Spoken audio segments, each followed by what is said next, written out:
of this thing is world oil in transition. And it's in transition in many, many ways. It's in transition from the dollars, it's in transition from the sources, where we get the oil, it's in transition from the type of technologies we use, the financing.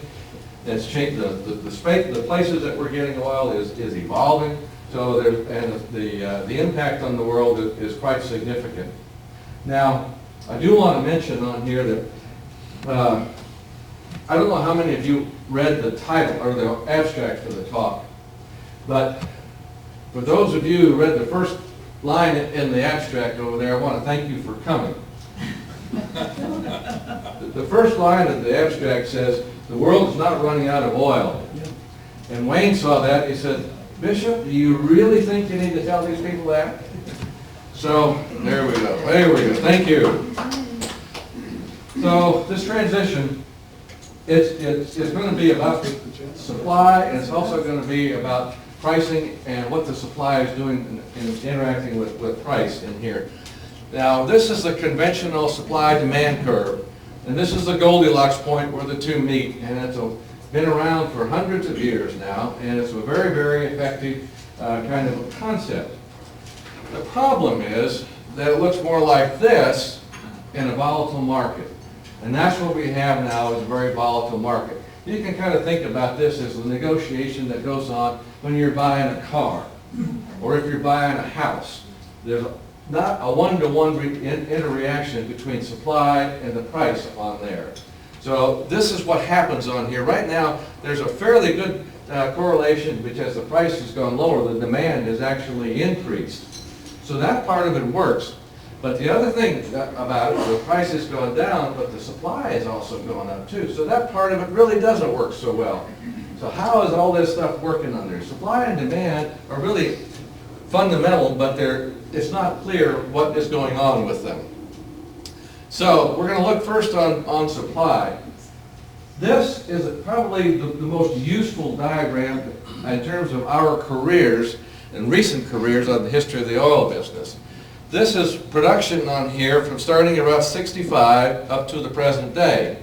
And this is the black line on there is the OPEC curve.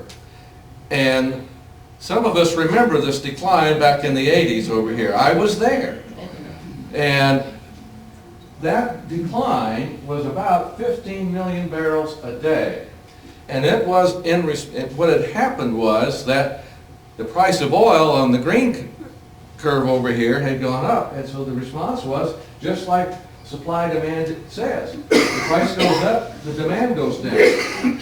But there's a secret to that. And that is that prior to this time, in the 60s and 70s, the use of oil had grown at sometimes 7 and 8% per year.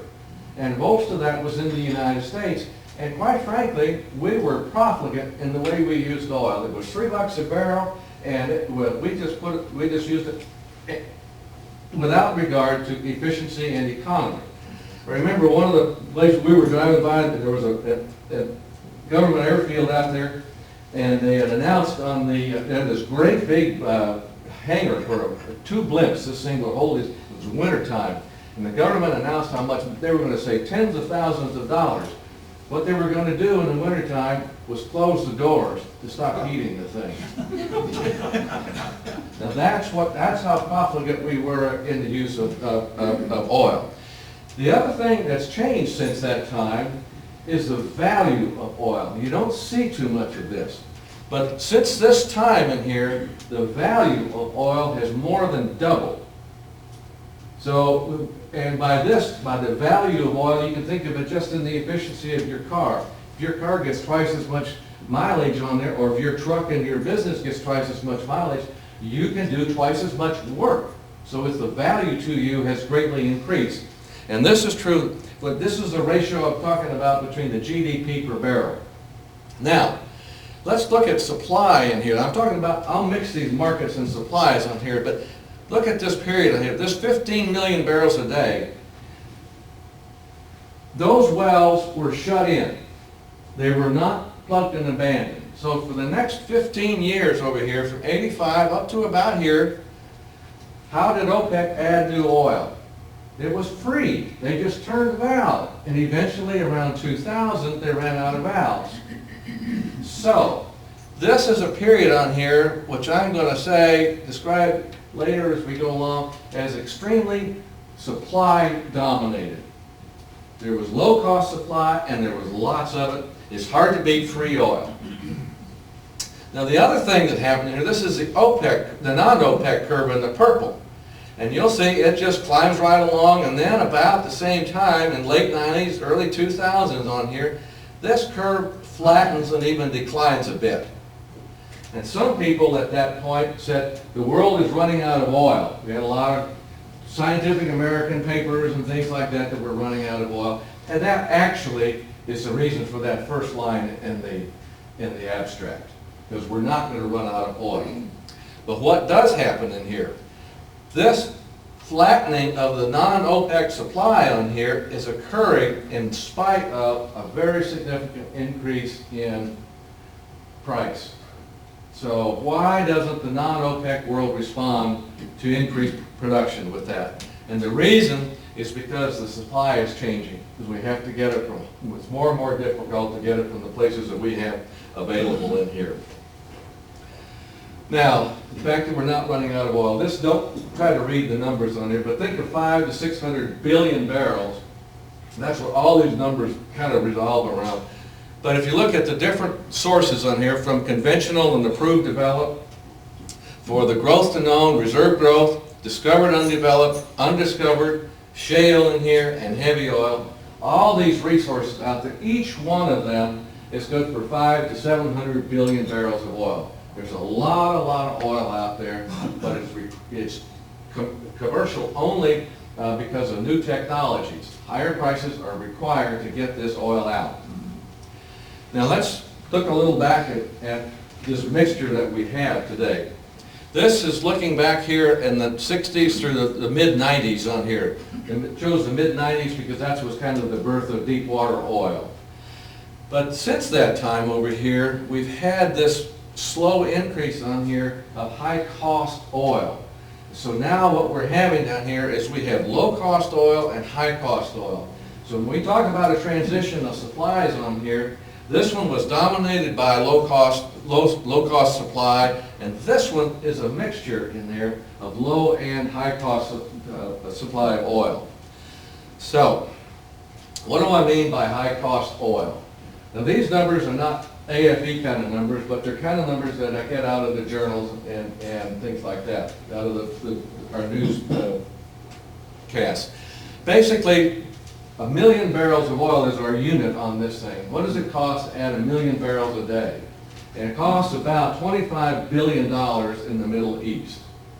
Well, that's based on a project announced by Total and Exxon. They were going to spend $100 billion and add 4 million barrels a day. That's the kind of accuracy that these numbers have. They're a little stale because people aren't announcing a lot of new projects right now. Deep water, probably in the $40 to $45 billion to add 1 million barrels a day. Shale oil in the U.S., I don't know just what the shale oil prices are today because the costs have been coming down so much. But these numbers on here are probably directionally correct, 35 to 45 billion. But that's to add 1 million barrels a day. It's not to maintain it. And you take about a half to a third of that to just maintain 1 million barrels a day. And the heavy oil is the most expensive down here at everywhere between 40 to 55 billion dollars. So when I talk about high cost and low cost oil, we're talking about usually something about 50% higher cost than the cheap Middle East or oil. Now, this chart shows total global consumption. This lower one down here is the high-cost oil production. And it's now around 15 million barrels a day. But the red chart on here is the one which I think really gets the point across, and that is that the high-cost oil now comprises between 15 and 20%, 15 to 18% of the world's supply. That is too large a supply to be displaced now by cheap oil. So we're in an environment now of this mixture of high-cost and low-cost oil, And the price is going to have to be high enough to maintain some of this high-cost oil. There will be casualties, no doubt, but it's going to have to maintain both of these things. So, let's look a little at the high-cost oil in here and the significance and how it's going to behave in the future. This is a map showing the distribution of giant oil fields around the world. It's Mike Horn's data from 2011. These big dots are the supergiants. And this is the wonder of exponents. These are the giants that are bigger than 10 billion barrels. And there aren't very many of them. Mike's list has, I think, 28 fields of greater than 10 billion barrels. Total up, it's around 500 billion barrels of oil in those few fields. There are 20,000 oil fields in the world. 28 of them over here have a third of the world's recoverable reserves. It's a lot of oil. This is the point at which Mark Twain comes into play. Mark Twain said it's okay to watch that put all your eggs in one basket, but watch that basket. All right? These are the eggs. So, this is why it's so important. The giant supertankers appeared in the late 50s, early 60s. This is some work that was done by Robelius, and what he did was look at the percentage that the giant oil fields of the world had contributed. And this is a percentage of the daily production and the cumulative production over here just by the giants. And what you'll see on here is that starting in the 65 in here is when it gets over about 60%. But you can see that for over 50 years now, that those giant fields, and he used 300 giant fields in his study, but those giant fields contributed 60% of the world's production. Now, why is it 60? I don't know, but that's what the market delivers on there, is 60%. But that's a useful number on there, and it tells you the significance of those giant fields to our production now and in the future, to some extent. Okay, 60%. This is a graph on here, which is this discovery history. Starts at 1900, and it goes to discovery history of those giant fields. It runs up to about 2011 in here. And you can see that we were finding them really quickly up until about 1980, after which the rate of finding the giant fields has declined significantly, and especially the supergiants. Much of the information on those giant fields, especially the supergiants, is considered state secret information. A lot of it is. But what we did was we took 60% of the world's production. The EIA gives us total global production back to about 1960. So we took 60% of that and said, well, gee whiz, that comes out of the giants. The next thing we did is say, well, if we have that much, then we can determine the amount that is depleted every year. And that's what this blue line is in here. It shows their depletion through time. And what it shows on here is that while they're finding these fields really rapidly on here, well, hey, the depletion is very low. But you start getting over here after you stop finding big fields, but you keep producing big fields, then your depletion rate starts going up. So here we are. We've gone from around 1 to 1.5%. Today it's sitting over here at around 3%. And you can see that when you don't find fields, but you produce 60% of the world's production, you end up with this very steep curve on here as a high rate of depletion. Now, if there's one thing I can tell you for sure, this ain't going to happen. There are too many other things that will influence this, but it tells us that that the world is not going to sustain the 60% rate from these giant fields. I don't know what's going to happen, but I know that you can't sustain this for a long period of time. So, every so often, usually years ending in 0 and 5, oil companies will make statements and forecasts about how much oil is going to be needed by the world in another year that ends with 0 or 5. That's just how it works. This year ends in 5. So we have lots of predictions to compare with. So, and we're looking 25 years down the road into 2040. So, if we said some, these predictions up here are 100 million barrels a day in 25 years, 110 million barrels a day in 25 years, and 120.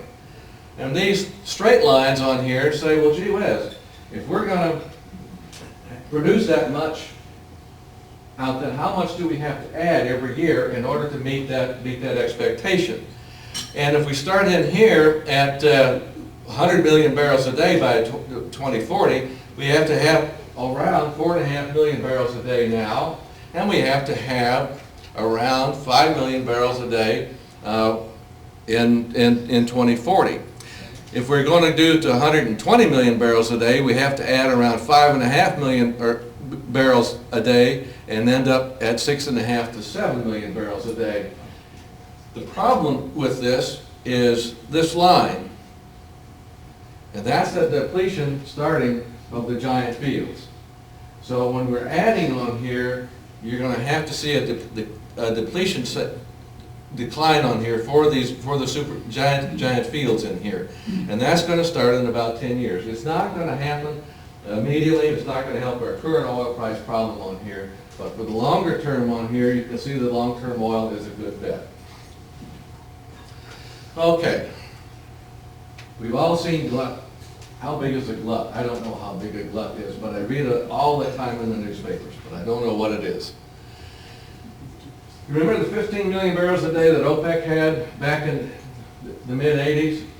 How much do they have today? And that's what this chart shows.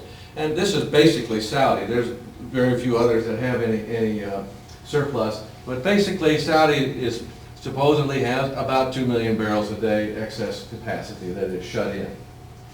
That's a long way from 15 million barrels a day.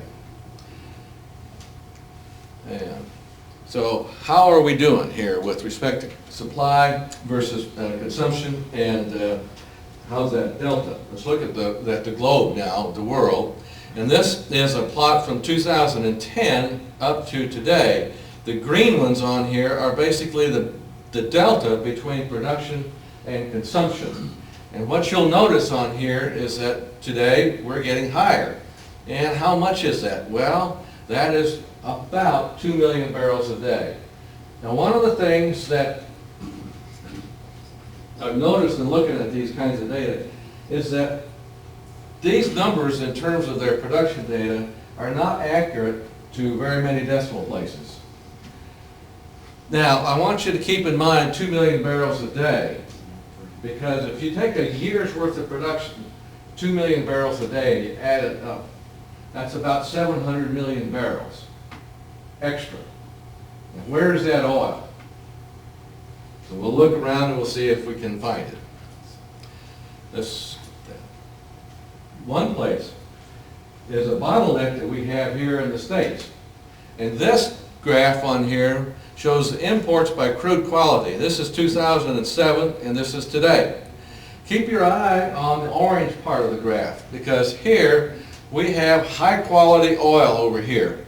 And we have almost 4 million barrels a day of high quality oil that we were producing before the shales came on strong. During this period on here, basically that was the shales. The shales produced very high quality oil, very light, low sulfur oil that's in the 40s, and it basically displaced the imports of high quality oil. Now here's an opportunity. This is the 30-degree oil. Well, we're still importing 4 million barrels a day of 30-degree oil. So if you have some 30-degree oil, you can displace some of the imported oil. But this is the bottleneck that we have. Now, the people that talk about North American independence from the via the shales have to reconcile that the fact is the refiners don't allow that. Physically, it's not going to happen, because unless you rebuild the refiners out there, and that's not going to happen just due to the cost. So that's one of the aspects of this thing. So the other thing about it is that this is a very persuasive argument that says that we should export oil. We're not exporting oil doesn't remove any energy that's associated with our country, but it allows it to function much more efficiently and effectively. And this is the way we can export this oil to Mexico. They'll mix it with their heavy crudes down there, and it comes right back, and all of North America can benefit from that. Now, don't forget the 700 million barrels of oil. This is a plot, you'll see a lot about this in the paper now, and that's storage. This is the storage from 2010 up to the present day over here. This shows the average ranges on here that we've had in these United States. Now, a couple of things about this graph that I found intriguing. One is that we've been producing a lot of extra oil for several years now, extra oil. We've increased our production. But look at this. So back through here, there's no change in the storage. Why is that? Now, last January, this is a bump from about 400 million barrels in storage. That's historically what we've had, is about 400 million barrels. It jumped up 100 million barrels. Where did that 100 million barrels come from? It did not come from new production. Any kind of new production like that is going to be noticed by somebody. They don't tell you. They just said, there's the graph. Look at that. Now, this is looking at the global OECD. And you'll notice the same thing on the storage for global OECD. And that is that it really hasn't changed. In spite of the increase of production, the global storage has not increased until last January, and gee whiz, all the rest of OECD and North America had this large increase of 200 million barrels of oil. Just out of nowhere. What happened? Part of it, because it doesn't get reported too often, is floating oil. And you saw some of this back in 2008, 9, 10, when people were buying or filling up oil tankers and they were just parking them and waiting for the price of oil to return. This is the contango. And that number up there, that sounds, well, maybe that has something to do with it. But I have a very difficult time actually finding good data on that number. One of the places I was looking at, and we're selling commercial data on this oil in storage right here, was it's done by satellites. They were just taking images of the various ports around the world that are near the refineries, counting up the ships, and saying, oh, that's a big one, that's a small one, and adding it up. So I don't think that these numbers that you see reported out there are really, really accurate. The other thing is just think about the complexity of even defining something that's floating storage. A trader goes and buys a tank full of oil, and it's en route, but it's going very slowly. He's cutting his cost of transportation, but he's just kind of waiting to sell it to somebody. It's floating out there, but it's not really identified. So these contracts get traded back and forth. I don't know if anybody really knows exactly how much is really what you would call floating and in this contango kind of a situation. I think the traders may, but I don't. But all I want to present to you is that this is an uncertainty for at least me. Maybe one of you folks out here knows what the answer is, but this is a problem. The other thing about it is that, remember that 100 million barrels? I first saw that and I thought, well, gee whiz, that's this contango thing going on. But you can't offload 100 million barrels from this stuff because they don't have that much out there according to this thing. So, then I came across this graph. And this is a graph that I almost chickened out. Because I can't explain this graph. This is a hard one. I can tell you about it. And I'll tell you what my problem is. This is the million deadweight tons of shipping capacity, and they call it basically crude oil capacity. This is 2010, and it's 450 million deadweight tons. There's this huge increase over here, 75% by 2014. When I ran the numbers on this, this is an increase of floating capacity of over 1 billion barrels. I thought, man, my numbers had to be wrong. So I took my numbers off the charts. But what is happening here, what we know for sure, is that there was an increase in tonnage of these ships on here, 2011, 12, and 13. So there's an increase in capacity that's going on in just the floating parts of the oil out there. And that 700 million barrels that had been produced, remember we talked about where did it go? Well, some of it may be in here. I don't know. That may be one place for it, but you have to know where all that oil went. And some of it may be in some of the new pipelines that have been constructed and just in the process on there. But we have to know where the oil went, and a lot of these data that you get out there can kind of leave you uncomfortable, just like I am telling you about it right now. This is the other thing that makes me think that the tankers are playing a role that we probably don't see very well quantified. And this is different sizes of tankers in here, and these are different years for that size, and this is the value of the earnings for those tankers, and this is 2015. And you can see that the earnings on these tankers for 2015 has gone up substantially. So they're doing things out there, they're moving oil, when we talk about how much is in storage, we've got to have a better understanding of what's going on with the tankers. So, the world has right now a great deal of confidence in oil supply. Why is that? Well, we have these bottlenecks in the U.S. The global storage is certainly, if not, it's not, maybe not so much full, but certainly it's had a lot of increase lately, out of its historical rates. The force majeure production out there from Libya, Iraq, and Iran on there is still there. It could be had given certain amounts of effort.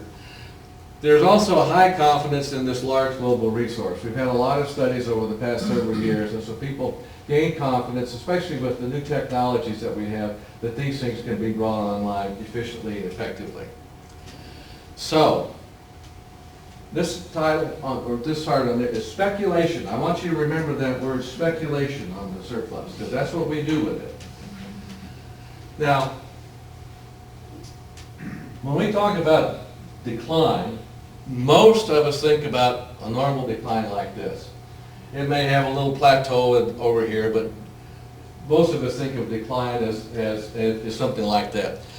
But much of OPEC in here has plateau production. They've had very, very long periods of plateau production. The other thing about the plateau production, especially with these giant and very high quality fields, is that the decline on those fields can be very, very rapid. It's not any of this 10-year decline, it's a much more rapid event. So how do we estimate global decline out there? It's very fortunate that CERA, the IHS CERA, about 8 years ago, published they published a lot of their conclusions on their commercial report. And they looked at about 810 oil fields around the world, including the giants on there. And they came up, just said, well, we don't know, we can't calculate what the decline rate's going to be, so what's the world doing? And they came up with an observed decline of about 4.5%, which is quite a bit different from our usual 7, 8, 9% that we see on here. So the range that we put on this thing is somewhere, that's about, 4 million barrels a day on an average. So what do we need for next year? Well, right now we're consuming 93 million barrels a day. If we have a normal decline of 3.5, 4 million barrels a day, we're guessing that the shales could be as much as 500,000 barrels, 500,000 barrels a day. Forecasts are for increased demand. I've used a 1 million barrel a day increased demand next year. I've seen some numbers go as high as 1.7 million barrels a day for next year. So what's all this added up to? And it's about 5 million barrels. We ran statistics on it. You can get, 4.2 to 5.8, things like that. But basically it's somewhere around 5 million a day. And this is our estimate. We've looked at where's it going to come from, and look at historically what have these different parts done. In terms of reserve growth, which is fairly low cost, we're guessing that it's going to be somewhere around 1 to 2 million barrels a day. And that's also based, we estimate that, nobody measures that, so we looked at the offset and decline and said a big part of that is reserve growth. The discovered undeveloped on here, we thought what we had originally in there as high-cost oil fields that are basically, remote. And we said they're not going to pursue that next year. Conventional exploration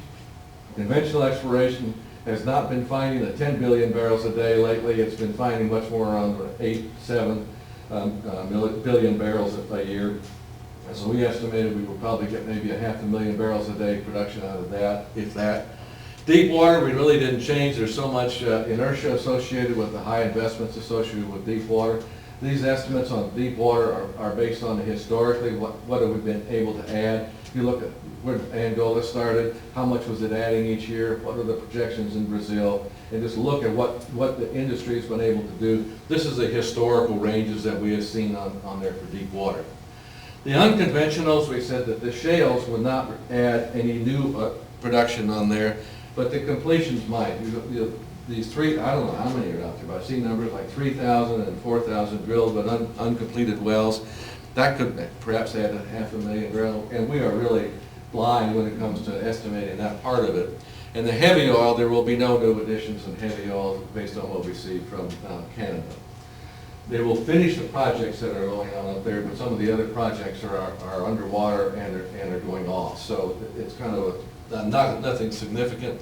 And the range that we see from new production on there is somewhere between 2 and 4.5 million barrels a day. So where else are we going to get oil? Well, the OPEC obviously has its 2 million barrels a day shut in. The sanctions, who knows about sanctions, how much they might add? That's a political question. They're not an economic one. Russia could actually decline in terms of what it adds on there. Probably won't, but that it could. And from storage on there, and that's going to be whatever it takes to meet the demand on there. So there's not going to be a shortage in the next year. So you never want to leave out the economists, because there's one more other piece of things we have to live with. And this is a plot on here. This is the price of oil since 1995, and this is the value of the U.S. dollar on here. Back prior to 2000, remember 2000 is when we saw the OPEC running out of valves. And this was basically a supply-driven market. And you don't see any correlation on here between the price of oil and the value of the dollar. The value of the dollar is going up, but the price of oil is just basically staying unchanged.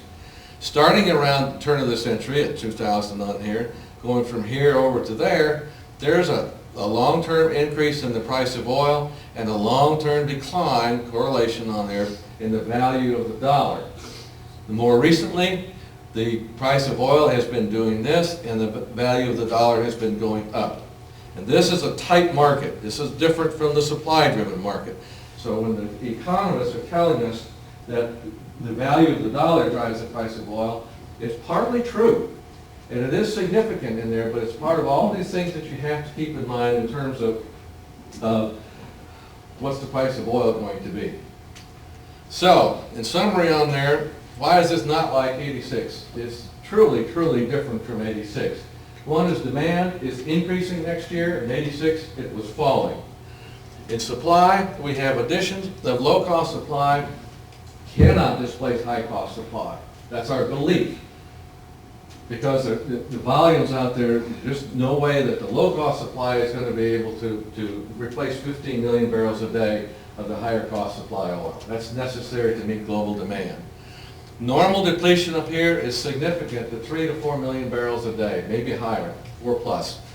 In addition from the storage and the shut-ins, in our shop, we just call that unknowable. It's there. What do you do about it? But you have to acknowledge that it is there. But certainly the shut-in capacity that OPEC has now is far, far, far, far less than it was back in 86.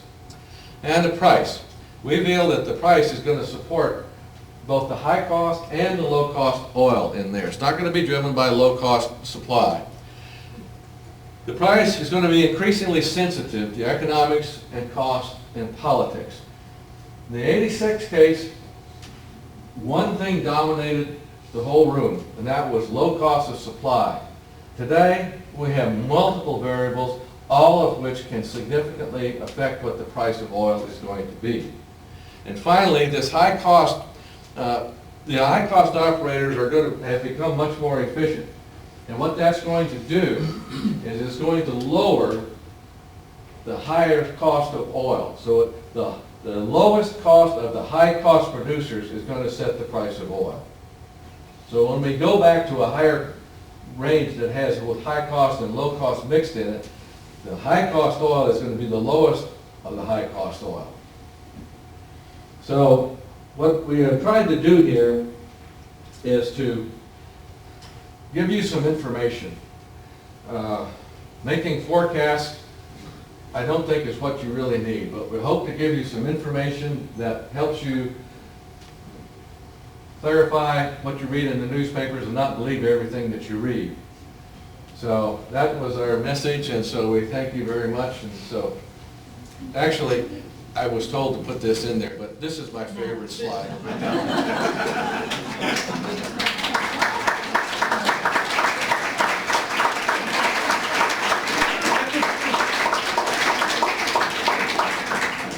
So if you have any questions, this is the time.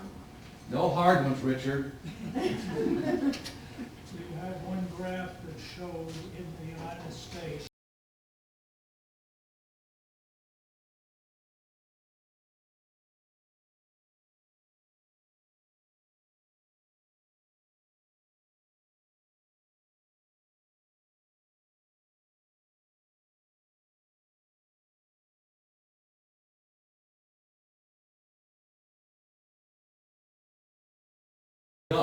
No. I mean, it's all going to get used, and the storage is not entirely full.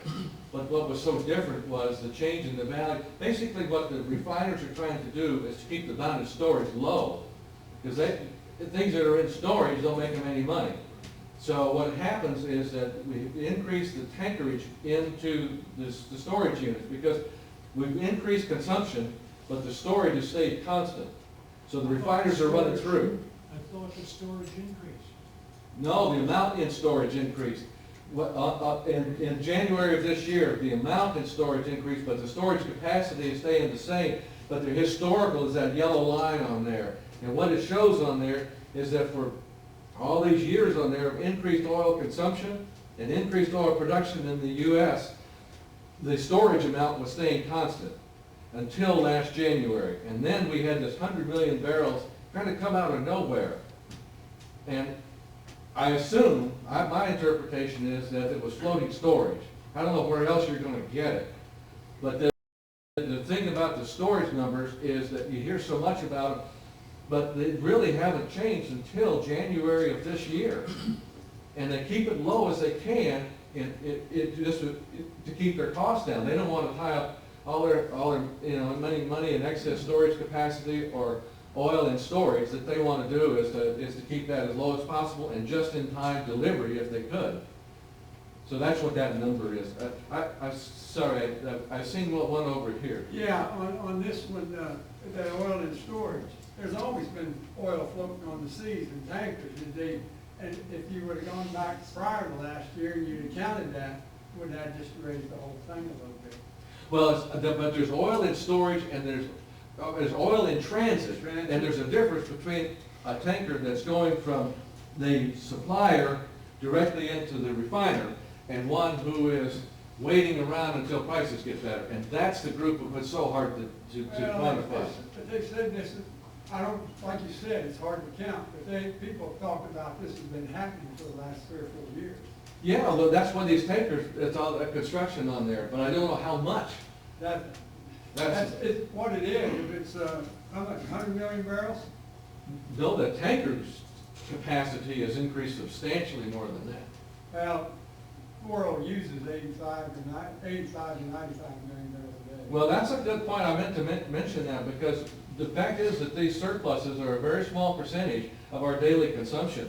I think, and that's what keeping these things, it is important to keep it. People make a big deal when Saudi announces 100,000 barrels a day increase. But what they don't announce is, gee whiz, that was the normal decline for the last 10 days.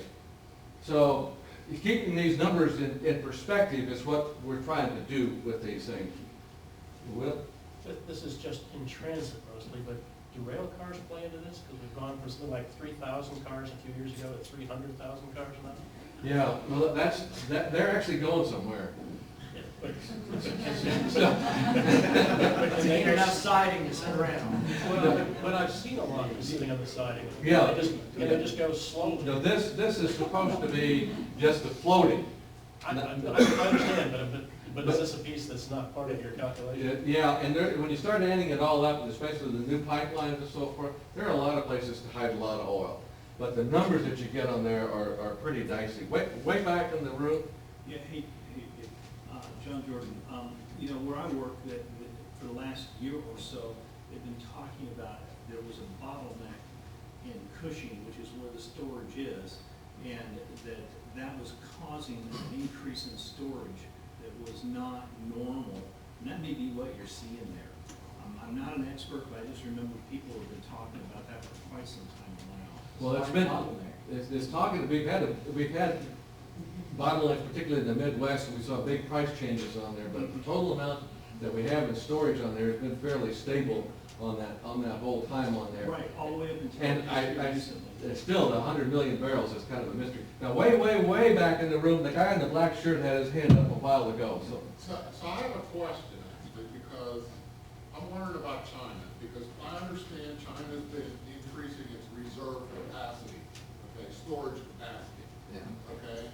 And that kind of makes sense to me in the sense that China now wants to have their own oil standards, like WTI and Brent, right? So if you're gonna have your oil standard, you better have enough, you know, supply stored away to basically, you know, to keep it stocked, basically. Is that true? I mean, a lot of that could be going into China, into storage in China. Well, yeah, the Chinese are they do have an SPR, and they are filling it, but they're not filling it at the rate that they were, say, 2 years ago. But they're still doing it, and they're trying to take advantage of the lower prices now. So, and the other thing is, you know, you hear a lot about the Chinese economy and its impact on oil, but we keep seeing the use of oil, the consumption rate is still growing. And so how China fits into that is basically the lower the price of oil on there, the greater the value of the oil, and people are taking advantage of that. Donna? I was, excellent talk, by the way. I was at GSH Technical Breakfast last week by Saudi Aramco, and they said they had been told that they are to aim at 70% recovery. Well, 70% recovery. What we have a chart on handling what we were going to do with respect to the giant oil fields. And one of the things that the chart shows on there very clearly is if you can look at some of these oil fields that have been taken really well care of, and you're going to get a really high efficiency of recovery. Other fields, when you go into Iran, Iraq, Libya, you know, some of those other places, they've been treated terribly, and you're never going to get over to that kind of a thing. But the Saudi fields are you know, have been well taken care of for the most part, as I know. And the other thing about the Saudi is, well, that's enough. I think we're going to have to call it quit here, because some people have to go to the bathroom. Please. Do we have really a pretty good idea on the SPR for other countries? Yeah. I mean, for Russia, these are pretty solid numbers. Well, let me put it this way. You can find the numbers for China, and just how much is in there, I don't know, and just how accurate those numbers are, I don't know. Seems like that'd be proprietary information, kept secret in some cases. Well, I don't, not the U.S. I mean, Russia's awful big. You know? 780 billion, million in the States. I don't know that it would be. That's, a lot of it's hard to keep secret simply because the construction firms are elsewhere, and so Yeah. so I don't know. But I think we better. Walter, how, can you? I think. Last one. Okay. I understand that the OPEC countries are cheating with up to a capacity of about 750,000 barrels a day, meaning that that's the amount of oil that they've gone over their agreed limit at one time. And that was one of the big things, along with our shale oil, was one of the reasons that Saudi Arabia said, we're not taking any money off, any barrels of oil off the table this time. Because they usually take off whatever they need, whatever needs to keep the oil up. Well, I don't disagree with that, but I would add to that, I think that the Saudi has several motives. I'm not convinced that market share is the number one motive. I think that Saudi, one, is it wants to demonstrate that it's head of OPEC, very much so. And the other thing is it wants to do damage to Iran and to Russia. And so Russia's not going to join OPEC because Russia would want to be number one head of OPEC. So they're not going to, that's not, but I think they're, the world is complicated. I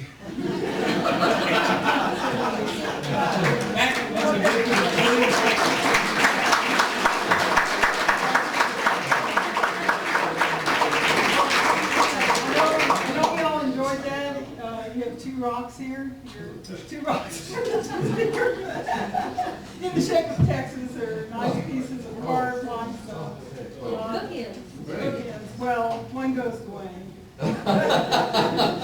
And you will in the mail get a little nameplate. Okay, great. Thank you very much. Thank you so much. Okay. Thank you all for coming.